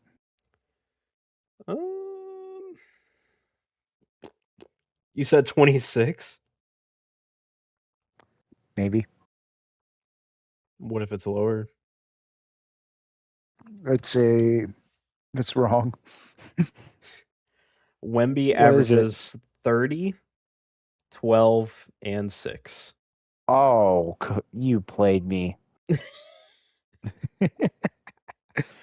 I didn't know he's averaging 30. I didn't know he was pulling that out. My bad. I think he kind of has a thing for Draymond too, where he likes to go off on him. True. But people say that he bothers him though. Like he's just like a nuisance. That Draymond is to Wemby. Yeah. At least recently. So this is what I was talking about. Like if you look at earlier stats, like when Victor first came into the league, it looks like Draymond struggled, but I think Draymond is starting to figure him out more as time goes on.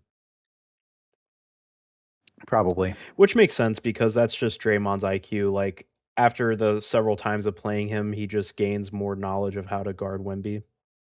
Yeah. Which it actually shows. There's been data since like 24 and 25 that Draymond's actually recently been holding Wemby to 38%. Ugh. Actually, the last game they had, he shot less than 40% from the field and had 6 TOs. In Holy cow. isolation. Pure one-on-one basketball, baby. Sheesh. Draymond's the best defensive player of our generation, dude. Put some respect on his name, cuh. Never. Okay. It's Jaylen Brown, right? Derek White? Derek White's the best defensive player of our generation? Drew Holiday. Drew Holiday? But the other two are in the top Jeff Green's three. a close second. Jeff Green. Jeff Green's in there somewhere. I don't know. 2008 Kevin Garnett. Oh. Give me 2004 Kevin Garnett. Me. Minnesota Timberwolves Kevin Garnett. Ooh. But yeah, Celtics. congrats to the Knicks. Best team in the East. Best team in the NBA. Celtics could never. We actually did. We actually did 18 times. But anyway. True. Congrats on your one little Beasley chip that you got this century. You know, Zach, you know what I have to say about that? What? He's a hater. Actually, you know what I really need to say? And I'm proud. What? The noise is always loud. There are sirens all around, and the streets are mean. If I can make it here, I can make it anywhere. That's what they say.